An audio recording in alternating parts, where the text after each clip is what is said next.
चलिए आज की क्लास का हम स्टार्ट करते हैं। हमने लास्ट टाइम जो बड़ी बेसिक सी बातें कर ली थी। अब आइए आगे जो है बढ़ते हैं, कोर्स का स्टार्ट करते हैं। अच्छा, हमने एक बेसिक सा कॉन्सेप्ट पढ़ लिया था जिसमें हमने पढ़ा था फॉर्म्स ऑफ डूइंग बिजनेस कौन कौन से हैं जी। फॉर्म्स ऑफ डूइंग बिजनेस हमने पढ़ा था सोल प्रोप्राइटर होता है या अकेला बंदा होता है। लॉ कहता है कि मैं तुम्हारे बिजनेस को नहीं जानता, मैं तुम्हें जानता हूँ। क्यों? क्योंकि इसका बिजनेस रजिस्टर्ड नहीं होता। सही है। फिर हमने पढ़ा था पार्टनरशिप। हमने देखा कि भाई ये तो पूरे हमने सेपरेटली कैफ 4 में हमने कवर किया हुआ है। फिर हमने पढ़ा कंपनी क्या होती है? कंपनी एक लीगल एंटिटी होती है। लीगल एंटिटी क्यों? क्योंकि it is formed under a process of law and wound up under a process of law. Group of individual बनाते हैं। प्राइवेट कंपनी है तो कम से कम 2, मैक्सिमम 50। पब्लिक है तो कम से कम 3, मैक्सिमम क्या है अनलिमिटेड। सिंगल मेंबर है तो मैक्सिमम और मिनिमम दोनों 1 ही होंगे इसमें। सही। To engage in an operator business से क्या मतलब था कि कोई फलाही इदारा नहीं होगा। ये जो है बिजनेस करने के लिए, प्रॉफिट अर्न करने के लिए काम करेंगे। सही है। इसके बाद आइए हम पढ़ते हैं टाइप्स ऑफ कंपनीज।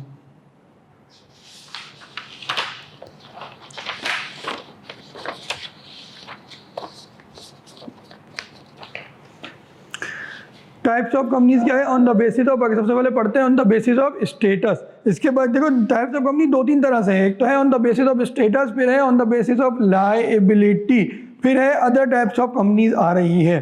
तो ये आओ सबसे पहले हम लोग पढ़ते हैं on the basis of status. Types of companies heading डालेंगे अपने पास, टाइप्स ऑफ कंपनीज। सही है। टाइप्स ऑफ कंपनीज आगे। टाइप्स ऑफ कंपनी में सबसे पहला कौन सा आया? On the basis of status.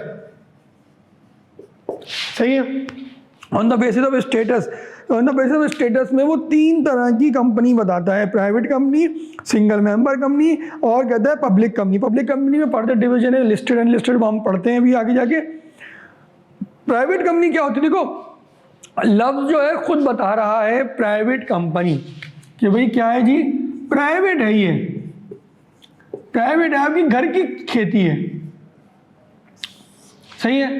Private company है मतलब क्या? प्राइवेट है, ये आपका फैमिली ओन बिजनेस हो गया। मिसाल देखो, जब मैंने आपको कल की क्लास में, लास्ट क्लास में बताया था कि जब आप कंपनी बनाना चाहें तो आपके पास 3 ऑप्शंस होते हैं। एक होता है प्राइवेट कंपनी का, एक होता है आपके पास पब्लिक कंपनी का, एक होता है आपके पास सिंगल मेंबर कंपनी का। सही है। आप जब भी कंपनी बनाना चाहें तो आपके पास ऑप्शन है इन 3 कंपनियों का। इन 3 में से कोई भी एक कंपनी आप अपनी मर्जी से चूज कर सकते हैं। यार अगेन सबका लीगल स्टेटस है, सबकी लिमिटेड लायबिलिटी है। सही है। वो चीज़ें सेम है, लेकिन क्या है फर्क कहाँ आता है? नंबर ऑफ मेंबर्स में। मेजर फर्क जो है वो नंबर ऑफ मेंबर्स में आता है। यहाँ मिनिमम 2 मैक्सिमम 50, या मिनिमम 3 मैक्सिमम कोई लिमिट नहीं है, या मिनिमम मैक्सिमम दोनों 1-1 होंगे। सही है। तो प्राइवेट कंपनी के बारे में वो क्या कहता है? प्राइवेट कंपनी अगेन कुछ प्राइवेट, अब देखो कुछ ना कुछ तो डिस्टिंक्टिव फैक्टर होने चाहिए ना। हमारा कंपनी लॉ जो डील करता है वो इन दोनों कंपनीज को करता है। कंपनीज एक्ट 2017 जो है इन दोनों कंपनीज को करता है। ये कंपनी के एसएमसी अलग से रूल्स हैं, एसएमसी रूल्स हैं जो कि हमारे कोर्स में नहीं है। सही है। सिंगल मेंबर कंपनी, इसकी अगर बहुत एग्जाम्पल दूँ बहुत बड़ी आपको, आपके समझने के लिए, खादी एक बहुत बड़ा ब्रांड है पाकिस्तान का, बहुत बड़ी कंपनी है, लेकिन ये है क्या? सिंगल मेंबर कंपनी है। सही है। तो हम जो पूरा कंपनी एक्ट जो हम पढ़ेंगे, ये गवर्न किस कंपनी को करता है? प्राइवेट और पब्लिक कंपनी को करता है। सही है। तो अब इन दोनों में फर्क तो करना है ना। इन दोनों नंबर ऑफ मेंबर्स फर्क है। सही है। इसके अलावा क्या फर्क होना चाहिए? तो लॉ बोलता है कि प्राइवेट कंपनी वो कंपनी होती है जिसके आर्टिकल्स में जो है आप क्या लिख दें, अपने आप को रिस्ट्रिक्ट कर लें। आर्टिकल्स के जरिए मैंने आपको बताया था, आर्टिकल मेमोरेंडम बताया था। मेमोरेंडम क्या कहा था मैंने? क्या होता है मेमोरेंडम होता है वो डॉक्यूमेंट जिसमें ये 5 चीज़ें आ जाए। कौन सी? Name of the company, address of the company, सही है, और इसका प्रोविंस आ गया, रजिस्टर्ड ऑफिस का एड्रेस आ गया, और शेयर कैपिटल आ गया, प्रिंसिपल लाइन ऑफ बिजनेस आ गई। ये 4-5 चीज़ें जिसके अंदर आ जाएं, जिस कागज़ के अंदर, वो मेमोरेंडम कहलाता है। सही है। अच्छा, इसके बाद आर्टिकल्स क्या था? मैंने कहा था आर्टिकल्स आपके बाय लॉज हैं कि इसके अलावा जो भी कंपनी जो है कंपनीज एक्ट की कंप्लाइंस करेगी, वो हर एक चीज़ उसके अंदर चाहे तो आर्टिकल्स के अंदर लिख सकती है। सही है। आर्टिकल बाय लॉज हैं आपके, आप जो चाहे इसके अंदर लिखें, अपने आप को बाउंड करें, कंपनी को बाउंड करें, डायरेक्टर्स को बाउंड करें, लेकिन जो आप लिख रहे हैं वो किसी भी तरह से कंपनीज एक्ट को कॉन्ट्राडिक्ट नहीं करना चाहिए। मिसाल के तौर पे एक मिसाल देते हैं, कंपनी एक्ट कहता है कि प्राइवेट कंपनी में कम से कम 2 होने चाहिए, मैक्सिमम कितने 50 होने चाहिए। अब अपने आर्टिकल्स में लिखते हैं कि कम से कम जो है वो कितने होने चाहिए, 3 होने चाहिए हमारी प्राइवेट कंपनी में। या चलो यूँ लेते हैं, डायरेक्टर्स का लेते हैं, चलो लिस्टेड कंपनी क्या नाम है, पब्लिक कंपनी में, पब्लिक लिस्टेड कंपनी में या यूँ कहो पब्लिक कंपनी में मिनिमम नंबर ऑफ डायरेक्टर्स की रिक्वायरमेंट कितनी होती है, मिनिमम नंबर ऑफ डायरेक्टर्स की होती है 7। सही है। अब आर्टिकल्स में कहते हैं कि मेरे मिनिमम नंबर ऑफ डायरेक्टर्स के आर्टिकल ऑफ एसोसिएशन में आप कहते हैं मेरे मिनिमम नंबर ऑफ डायरेक्टर्स होने चाहिए 10। क्या ये कॉन्ट्राडिक्शन है अशर? क्या ये कॉन्ट्राडिक्शन है?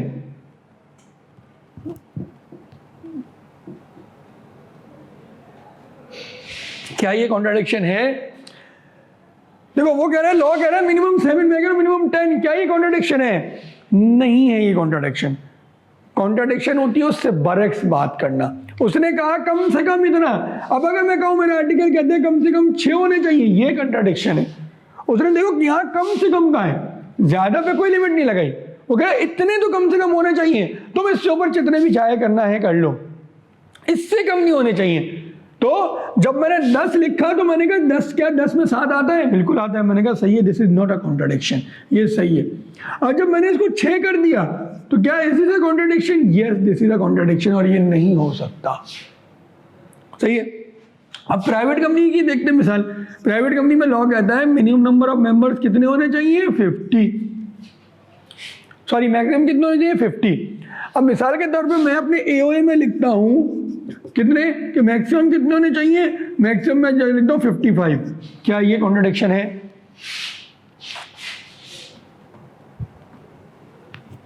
क्या ये कॉन्ट्राडिक्शन है? या मैं कहता हूं आर्टिकल्स में मैं लिखता हूं मिनिमम 45 होने चाहिए, या ये कॉन्ट्राडिक्शन है? दोनों में से कौन सी कॉन्ट्राडिक्शन है? 1 वाली कॉन्ट्राडिक्शन है या 2 वाली कॉन्ट्राडिक्शन है?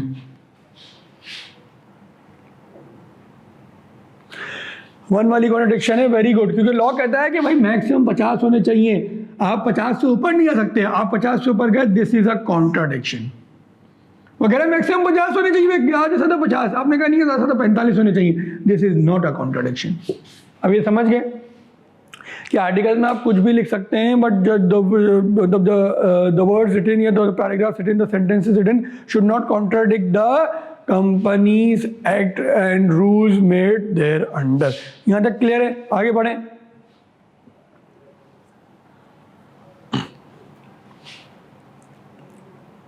आगे बढ़े, यहां तक क्लियर है? चलिए ये आगे बढ़ते हैं। अब देखो प्राइवेट कंपनी पे दोबारा रिज्यूम करते हैं। प्राइवेट कंपनी में वो कहता है ये वो कंपनी है जो आप अपने आर्टिकल्स में अपने आप को रिस्ट्रिक्ट करें। क्या करने से रिस्ट्रिक्ट करें? क्या करने से रिस्ट्रिक्ट करें? नंबर 1 क्या रिस्ट्रिक्ट करें? Transfer of shares, transfer of shares. Number 2 में कहता है लिमिट करें नंबर ऑफ मेंबर्स टू 50। तीसरे में क्या कहता है? तीसरे में कहता है प्रोहिबिट करें to advertise for the shares. अब मैं एक एक करके समझाता हूं।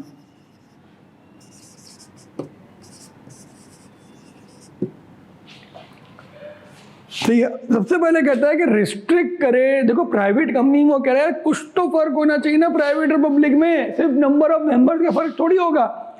फिर प्राइवेट कंपनी है, वर्ड खुद कह रहा है कि प्राइवेट है तो भाई बाबा इनके अफेयर्स में तुम प्राइवेट रखो। ऐसा तो अब तुम मिसाल के तौर पे इसके शेयर जो है तुम पब्लिकली बेच रहे हो, आवाम उन्नास को बोल लो कि आओ हमारे शेयर जाके खरीदो, तो प्राइवेट और पब्लिक में फर्क क्या रह जाएगा? लॉ बोलता है प्राइवेट और पब्लिक में फर्क क्या रह जाएगा?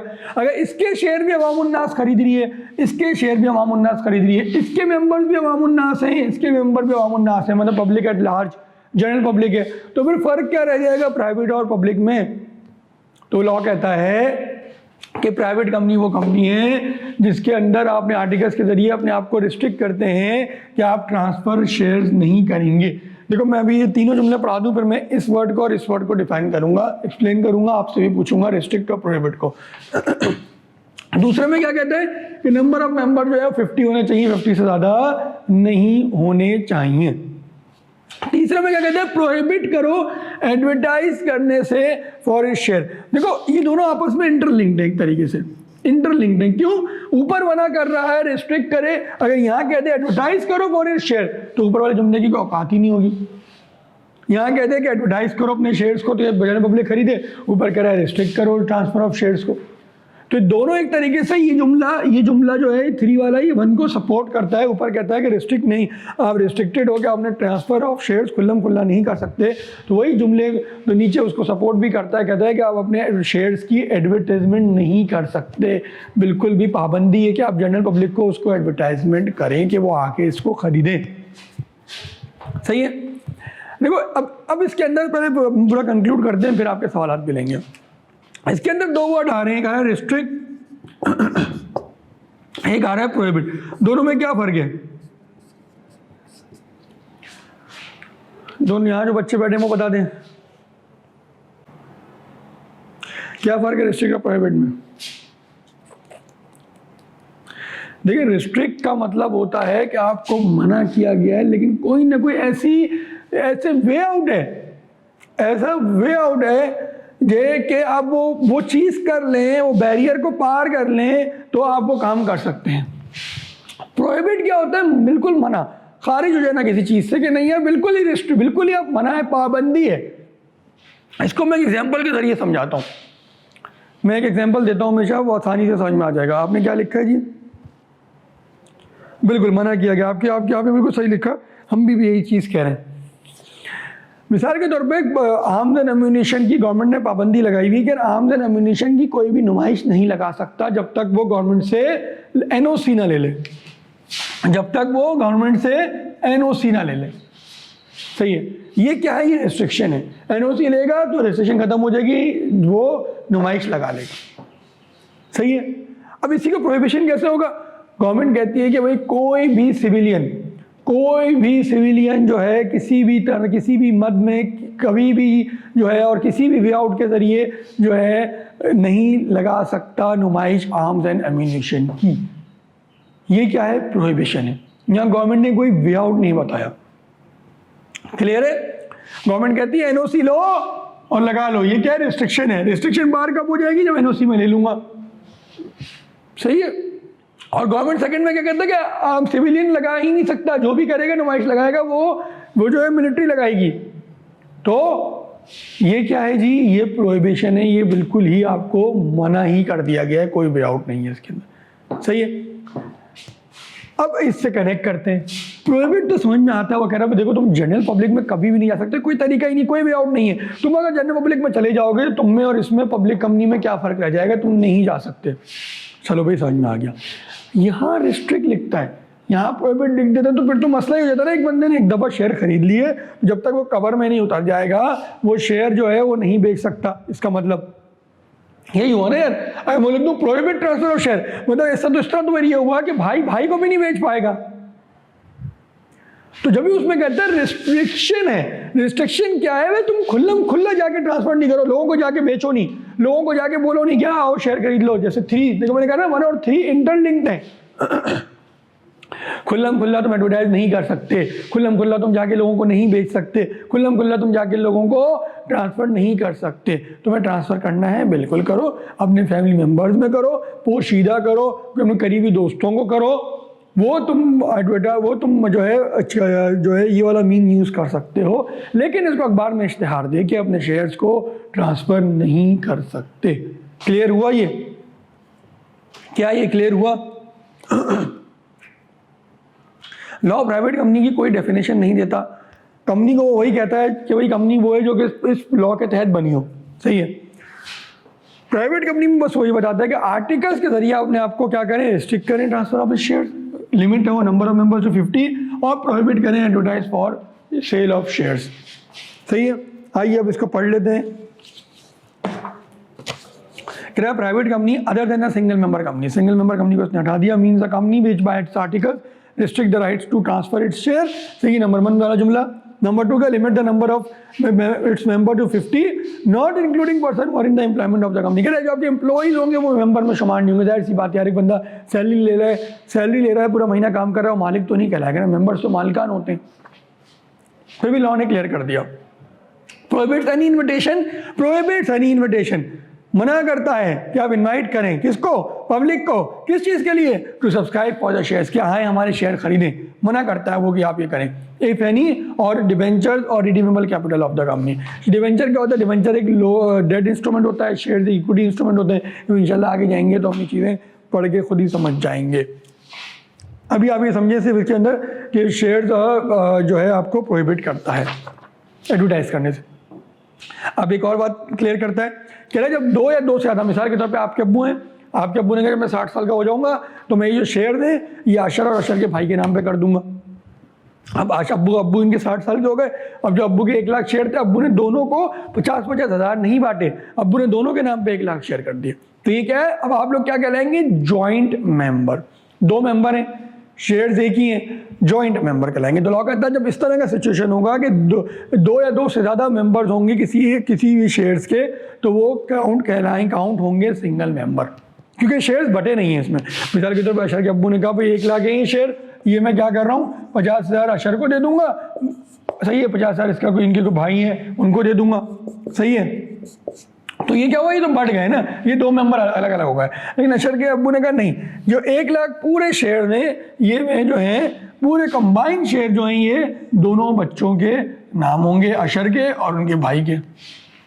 तो ये क्या कहला जाएंगे, ये क्या, ये जॉइंट मेंबर्स हैं। तो लॉ कहता है ये जॉइंट मेंबर, 2 मेंबर काउंट नहीं होंगे, ये सिंगल मेंबर काउंट होंगे। क्या कहता है, but 2 or more persons or more hold 1 or more shares in a company jointly, they shall be treated as a single member. A private company has to add word private limited at the end of its name. ये हम आगे देख भी लेंगे। ये private company जो है private limited लगाती है, पब्लिक कंपनी जो है वो लिमिटेड लगाती है सिर्फ, सही है। सिंगल मेंबर कंपनी जो है एसएमसी प्राइवेट लिमिटेड लगाती है। ये आगे जो आएगा इसमें देख लेंगे। इसको पढ़ने के सवाल है तो पूछें। क्लियर, चलें, वेरी गुड। चलिए आगे बढ़ते हैं। सिंगल मेंबर कंपनी आगे नहीं, लॉ भी हमारा इस पर नहीं लगता, सिर्फ आज एक दफ़ा इसको पढ़ेंगे, इसके बाद ज़िंदगी में इसको नहीं पढ़ना। सिंगल मेंबर कंपनी वो कंपनी होती है इसका एक ही बंदा होता है, वही उसका डायरेक्टर होता है, वही उसका मेंबर होता है, सब कुछ वही उसका होता है। It is a company which consists of a single member who is also the director of the company. In this company SMC Private Limited is added to the name of the company. सही है, वही member है, वही director है, नाम के आगे कोई भी नाम हो उसका SMC Private Limited लिखा जाता है। ये हमारे बिल्कुल काम की नहीं है, सही है। अब हम आगे बढ़ते हैं पब्लिक कंपनी। पब्लिक कंपनी की मैं डेफिनेशन पढ़ूंगा और इसके बाद आप मुझे बताएंगे, अशर बताएंगे मुझे कि इस डेफिनेशन का क्या मतलब है। क्या ये बड़ी फजूल सी डेफिनेशन है, बेकार सी है, लॉ ने क्या बिल्कुल ही नींद में लिख दिया जो लिख रहा था, या क्या है, या इसकी कोई लॉजिक है। लॉ कहता है पब्लिक कंपनी वो कंपनी है which is not a private company. इसका क्या मतलब है? एग्जैक्टली, वेरी गुड, बिल्कुल सही पिक किया आपने, ऑपोजिट है। बिल्कुल कह रहा है प्राइवेट कंपनी, उसने बता दिया कि प्राइवेट कंपनी वो कंपनी जिसके पास रिस्ट्रिक्शन हो, प्रोहिबिशन हो, लिमिट हो, सही है। कह रहे पब्लिक कंपनी वो कंपनी है जो प्राइवेट कंपनी नहीं है। मतलब क्या, ना उसके पास कोई रिस्ट्रिक्शन होगी, ना उसके पास कोई लिमिटेशन है नंबर ऑफ मेंबर्स की, ना उसके पास कोई प्रोहिबिशन है कि वो एडवर्टाइज करे अपने शेयर्स को। Very good. उसके आर्टिकल्स में ऐसी कोई भी बात नहीं लिखी हुई होगी।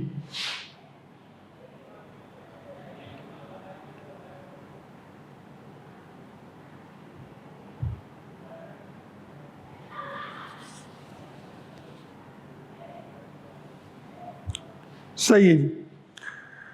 अब देखो पब्लिक कंपनी जो है ना वो 2 तरह की होती है। पब्लिक कंपनी देखो, पब्लिक कंपनी 2 तरह की किस तरह होती है वो भी मैं बता देता हूँ। यहां देखते हैं, एक होती है, देखो जब भी कोई कंपनी बनता, अब अगेन कुछ बातें हो सकता है ऊपर से गुजरे, लेकिन अभी के लिए सिर्फ समझ लेना। इंशाल्लाह कोर्स जब आगे बढ़ता जाएगा तो आप मजीद अंडरस्टैंडिंग डेवलप होगी तो मजीद ये चीज़ें समझ में आएंगी। क्योंकि आप लोग बिल्कुल बिगनर्स हैं, पाकिस्तान स्टॉक चेंज ये सब का हर बच्चे को इतना पता नहीं होता। देखो जब भी कोई कंपनी बनती है ना, या तो प्राइवेट होगी या तो पब्लिक होगी। पब्लिक में जब भी कंपनी बनती है, जब बनती है जिस टाइम पे बनी, जिस दिन बनी, तो उस टाइम पे तो वो अनलिस्टेड होती है। अनलिस्टेड का क्या मतलब? वो स्टॉक एक्सचेंज पे लिस्टेड नहीं होती। वो ऐसे थोड़ी हो सकता है कि पहला दिन ही जो है आप लिस्ट भी करा लो।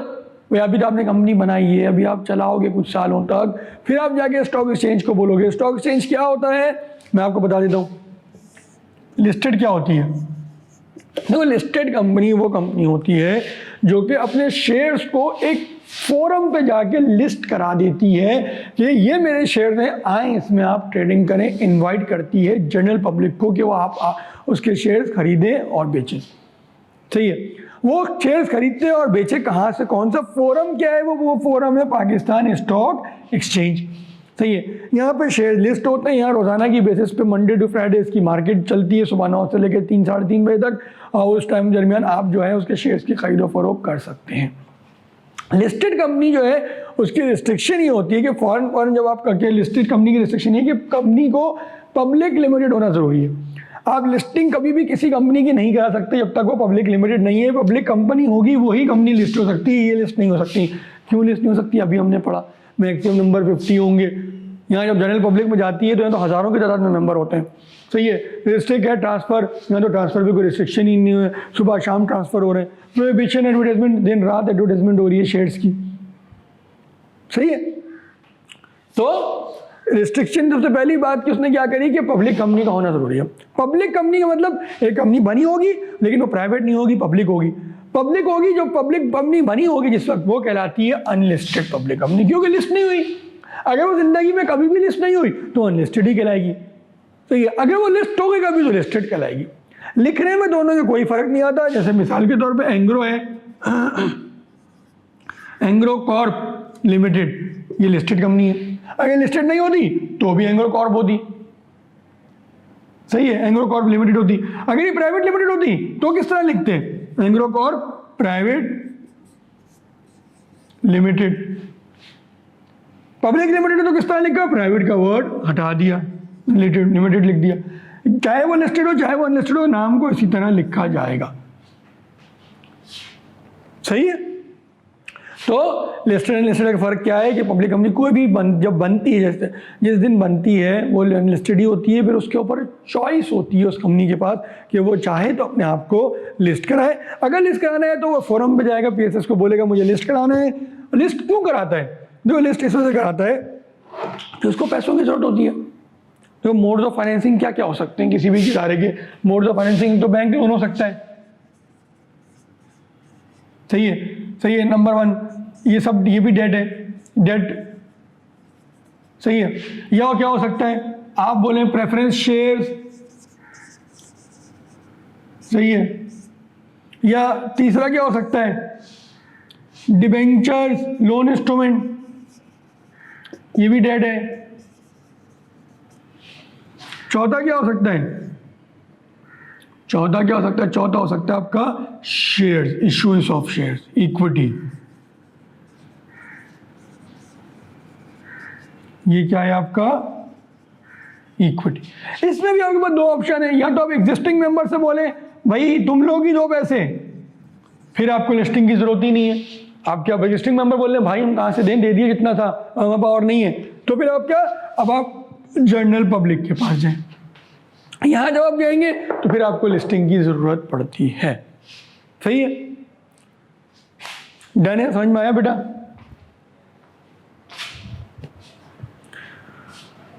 कोई सवाल है तो पूछा कि मैं बहुत ज़्यादा डेप्थ में नहीं पढ़ा रहा आप लिस्टेड अनलिस्टेड को, क्योंकि अब अगेन ये बहुत प्रैक्टिकल चीज़ें हैं। पीएस पाकिस्तान स्टॉक एक्सचेंज जब आप लोग प्रैक्टिकल लाइफ में जाएंगे तो आप लोग इसमें बहुत ज़्यादा खुद ही सीख लेंगे चीज़ों को। इंशाल्लाह जब आर्टिकल्स की लाइफ में आएंगे तो फिर देखेंगे आप लोग ऑडिट्स करेंगे लिस्टेड का अनलिस्टेड का, तो आपको खुद ही चीज़ें इंशाल्लाह समझ में आ जाएंगी प्रैक्टिकलिटी जब देखेंगे।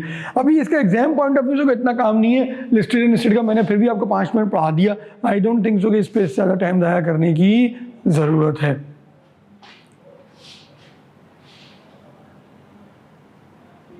मैंने कहा नाम से नहीं पता चल सकता, अब वो लिख के देगा अब जैसे मिसाल के तौर पर चीफ एग्जीक्यूटिव ऑफिसर जो आगे आएगा डायरेक्टर्स का चैप्टर, उसमें रिक्वायरमेंट कुछ डिफरेंट है लिस्टेड कंपनी की, सही है। डायरेक्टर्स में कोई रिक्वायरमेंट डिफरेंट है लिस्टेड कंपनीज की। तो जहाँ जहाँ लिस्टेड कंपनी में कोई रिक्वायरमेंट डिफरेंट है तो वो आपको सवाल में लिख के देगा कि ABC limited a listed company is engage in the business of manufacturing, लिख के देगा, फिर वो आपको बताएगा।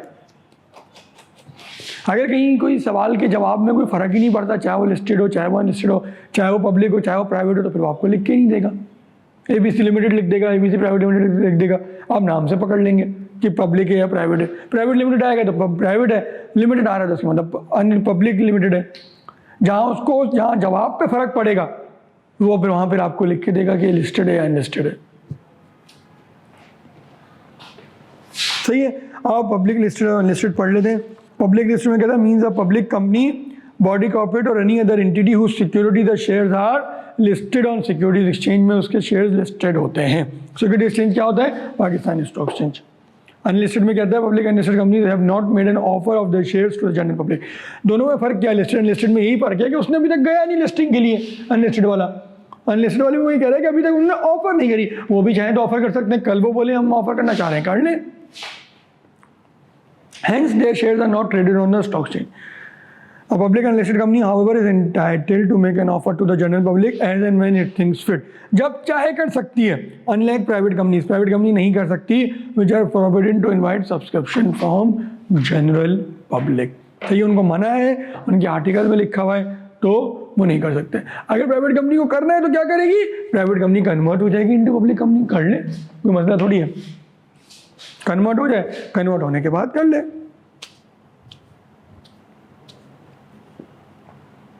इसको पूरे को तरीके से पढ़ें, फिर हम जो है आगे बढ़ते हैं। पहले आपका सवाल लेंगे, कोई सवाल नहीं है तो फिर हम आगे बढ़ेंगे। पूरे को तरीके से पढ़ेंगे आप। चलें जी, आगे बढ़ते हैं। इसके बाद हमने अभी क्या पढ़ा? On the status of, sorry, on the basis of status. अब हम पढ़ेंगे on the basis of liability, कि अब कौन सी कंपनी की क्या लायबिलिटी होगी। देखो, जैसे हमने एक चीज पढ़ी थी कि यार देखो, जो प्राइवेट कंपनी हो, सॉरी प्राइवेट कह रहा हूं, जो पार्टनरशिप होती है उसकी लायबिलिटी क्या होती है? अनलिमिटेड। कुछ भी लिखा हो कहीं भी, लायबिलिटी अनलिमिटेड रहे, सही है। Whereas in case of company, whether it is a private company or a public company, liability हमेशा लिमिटेड रहेगी। लिमिटेड किस पे रहेगी? नंबर ऑफ शेयर्स पे जो उन्होंने सब्सक्राइब करें। मिसाल के तौर पे एक मेंबर ए है, उसने जो है 10,000 शेयर्स लिए @10 ईच, तो उसकी लायबिलिटी 1 लाख तक ही मैक्सिमम रहेगी, इससे ऊपर उसका 1 रुपया भी नहीं जा सकता, सही है। इसी तरह बी ने जो है 3 लाख लिए थे, बी की 3 लाख रहेगी, और सी ने जो है 2 लाख लिए थे, 2 लाख ही रहेगी, उसकी 1 रुपया भी ऊपर नहीं जा सकता। अब उनकी पर्सनल एसेट्स को नहीं सेल कर सकते in order to recover the amount, सही है। तो अब on the basis of liability अगर हम पढ़ेंगे तो सबसे पहले आएगा share. On the basis of liability में सबसे पहले हम पढ़ेंगे 3 है इसके अंदर। नंबर 1 है company limited by shares, company limited by guarantee, company और unlimited company. Company limited by shares, number 1 पढ़ते हैं कंपनी लिमिटेड बाय शेयर्स।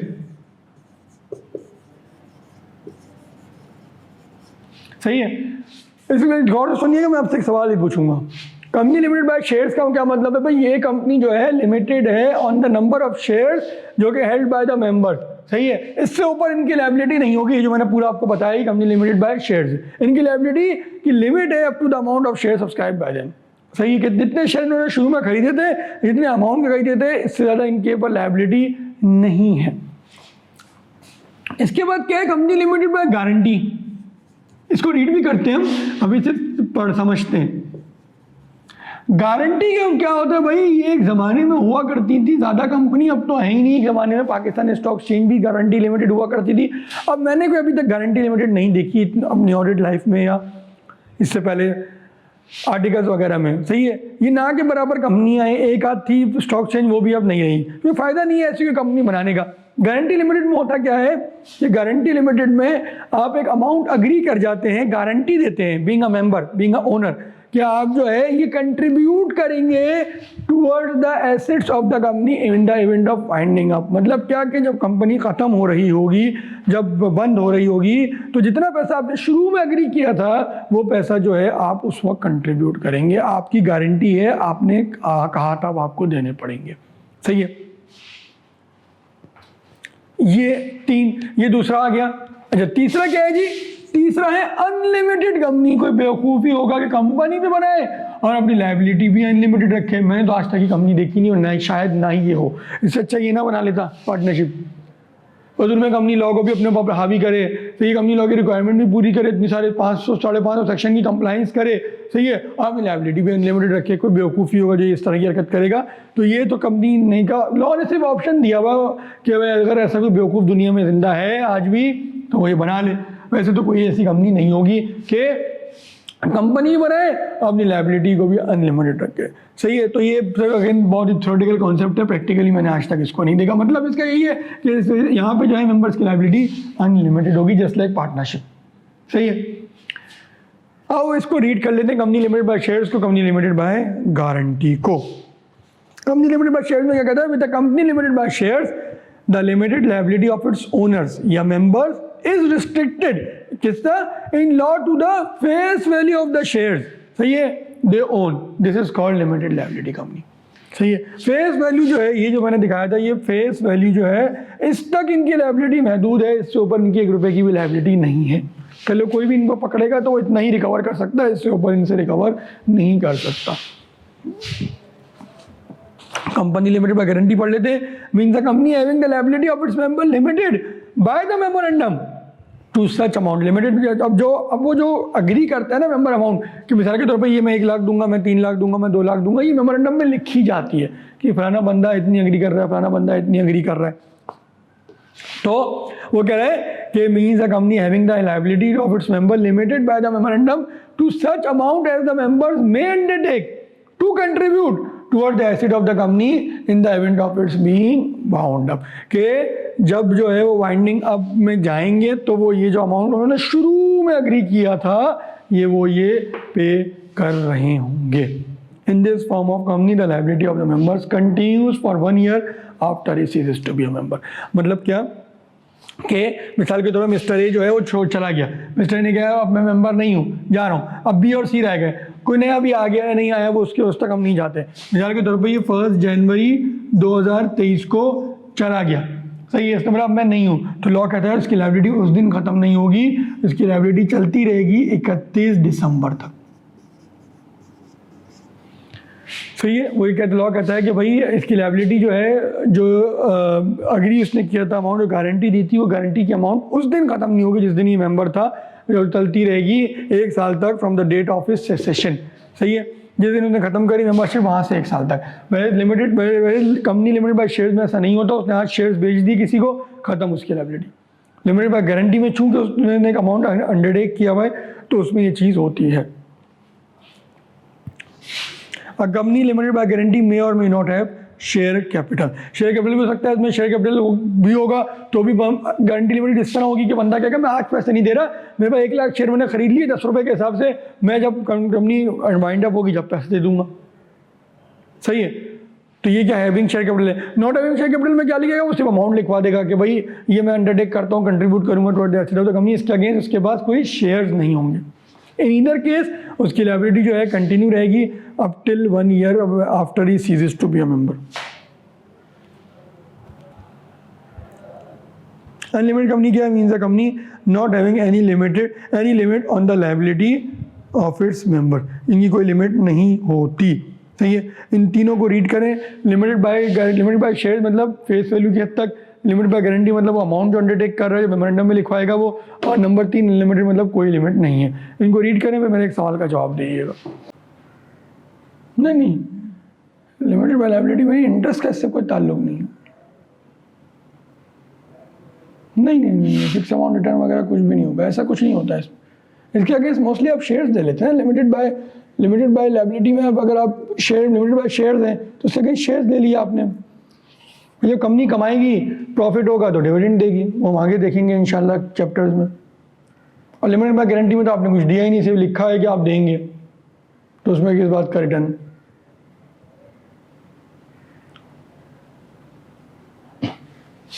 अच्छा, मेरे एक सवाल का जवाब दें। हमने अभी तक दो तरह की टाइप्स में डिफरेंट कंपनीज पढ़ ली। एक हमने पढ़ा on the basis of status, जिसमें हमने पढ़ा प्राइवेट, पब्लिक और सिंगल मेंबर। फिर हमने पढ़ा on the basis of liability, इसमें हमने पढ़ा company limited by shares, company limited by guarantee और कंपनी और अनलिमिटेड कंपनी। अब मेरे एक सवाल का जवाब दें, क्या private company limited by guarantee हो सकती है? यही अलग अलग चीजें हैं। क्या private company limited by shares हो सकती है? क्या पब्लिक कंपनी अनलिमिटेड हो सकती है? क्या public company limited by guarantee हो सकती है? क्या public company limited by shares हो सकती है?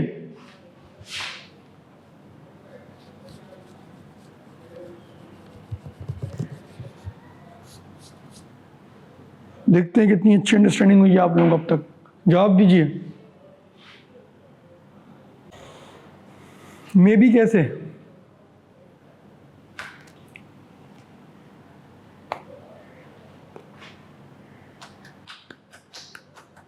How may be?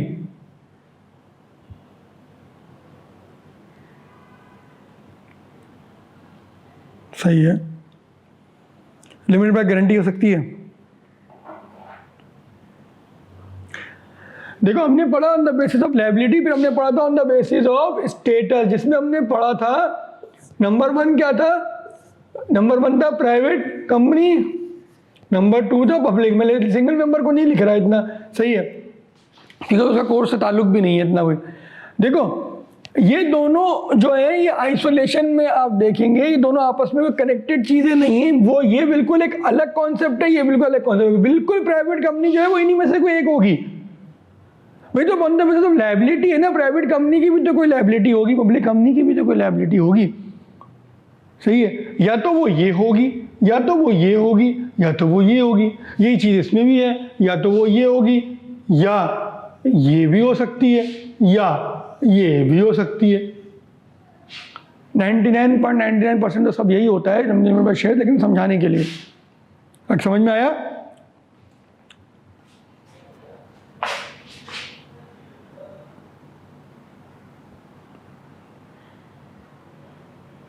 हाँ बिल्कुल, फिक्स शेयर देने होंगे इसमें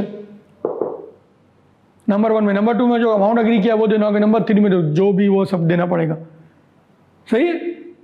समझ में आया? कॉन्सेप्ट समझ में आया?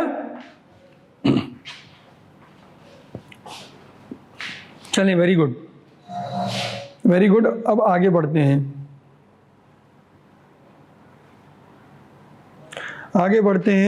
अब हम देखते हैं सब्सिडरी कंपनी और होल्डिंग कंपनी। आओ इसको समझते हैं। जल्दी से 10 मिनट रह गए हमारी क्लास के, हम कोशिश करते हैं कि इसको समझें। देखो, होल्डिंग कंपनी क्या होती है? देखो, एक मिसाल के तौर पे एक कंपनी है। देखो, कंपनी भी तो कंपनी को बना सकती है। एक तो इंसान ने कंपनी को बनाया, मतलब क्या कि मैं कह रहा हूँ कि यार ये कंपनी जो है, ये कंपनी में 100 रुपये के 100 रुपये मेरे हैं। जैसे मिसाल के तौर पे मैं मिस्टर ए हूँ और मेरे साथ मेरा भाई है मिस्टर बी, सही है, और मेरा एक और भाई है मिस्टर सी, सही है। हम तीनों ने मिलके जो है क्या किया, एक एबीसी लिमिटेड बना ली, सही है, एबीसी लिमिटेड बना ली। अब एबीसी लिमिटेड मैंने बनाई है गाड़ियों की, कार मैन्युफैक्चरिंग की, सही है। अब मैं कह रहा हूँ कार में बना रहा हूँ, मैं टायर तो दूसरी कंपनी से खरीद रहा हूँ, टायर भी मैं खुद बनाता हूँ, सही है। अब मैं कह रहा हूँ यार मैं एक कंपनी बनाऊंगा। अब कंपनी मैं खुद नहीं बना रहा, अब ये कंपनी बना रही है, ये कंपनी बना रही है XYZ। इस कंपनी के इस कंपनी के मालिकान कौन थे? ये थे। मेंबर में नाम मालिकान के जो लिस्ट आ रही होगी इसमें नाम कौन होगा? ये। अब इस कंपनी का मालिक कौन है? ये रहा। ये कौन है? कंपनी, सही है। अब इसके जब मेंबर्स आ रहे होंगे तो मेंबर में इसका 100% शेयर किसका है? 100% है एबीसी लिमिटेड का। यहाँ इन तीनों को मिला के 100% है किसमें? एबीसी में।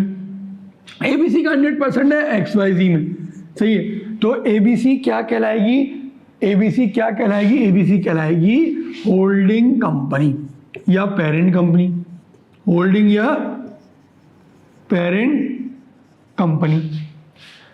सही है, कि ये इसको होल्ड करती है, ये इसकी पेरेंट है, सही है, इसको होल्ड करती है, इसको बनाने वालों में से है, सही है।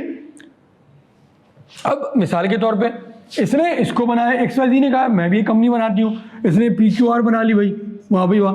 तो अब ये क्या हुई, XYZ PQR की जो वो है होल्डिंग कंपनी है। होल्डिंग कंपनी का क्राइटेरिया क्या होता है, 50% से ज़्यादा, 50.001 भी होगा तो भी होल्डिंग हो जाएगी। अब इसके 50.5 है इसका परसेंटेज, तो ये भी इसकी होल्डिंग है, सही है। XYZ ने एक और बनाई हुई है, मिसाल के तौर पे STO कंपनी, सही है। अब STO में इसके कितने हैं, इसके हैं 60% शेयर, ये XYZ इसकी भी होल्डिंग हो गई। XYZ ने एक और बनाई हुई है, सही है, कुछ भी कह लो, PST, सही है, इन्होंने ये बनाई हुई है, इसमें इसकी कितनी 80% होल्डिंग है, तो ये इसकी भी XYZ इसकी भी होल्डिंग कंपनी हो गई। होल्डिंग कंपनी कौन सी कंपनी होती है, जो आपको बनाती है, जिसके पास आपके 50% से ज़्यादा शेयर्स हो। क्या PQR के 50% से ज़्यादा शेयर XYZ के पास हैं, बिल्कुल है। क्या PST के 50% से ज़्यादा शेयर XYZ के पास हैं, बिल्कुल है। क्या STO के 50% से ज़्यादा शेयर XYZ के पास हैं, बिल्कुल है। तो इन तीनों की पेरेंट क्या हुई, XYZ हुई, सही है।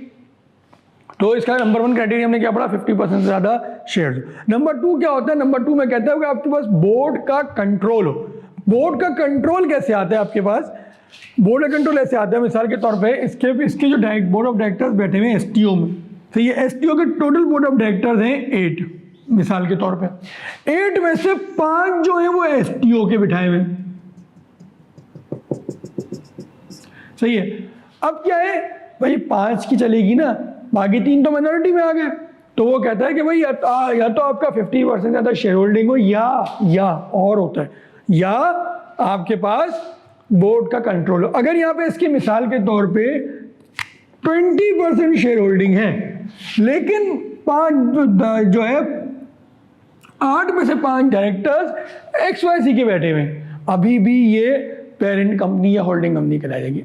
लेकिन इस केस में वर्चू ऑफ शेयर होल्डिंग नहीं है, इस केस में वर्चू ऑफ डायरेक्टरशिप है, control of the board of directors है, सही है। बोर्ड ऑफ डायरेक्टर्स क्या होते हैं, किस तरह कंपोजिशन होती है, इंशाल्लाह बहुत डिटेल में पूरा चैप्टर है, पूरे सेशन का सबसे बड़ा चैप्टर डायरेक्टर्स का है, वो हम इंशाल्लाह उस वक्त पढ़ेंगे। तो वो मज़ीद जब आप इसको उसके बाद जब इसको पढ़ेंगे तो मज़ीद आपको चीज़ें क्लियर हो जाएंगी। अभी के लिए आप ये समझें कि डायरेक्टर्स कौन होते हैं, मालिकान जो होते हैं उन्हीं में से लोग बनते हैं जो कि कंपनी के स्ट्रेटेजिक डिसीजन मेकिंग में हिस्सा लेते हैं, अल्टीमेट बॉसेस होते हैं कंपनी के, सही है।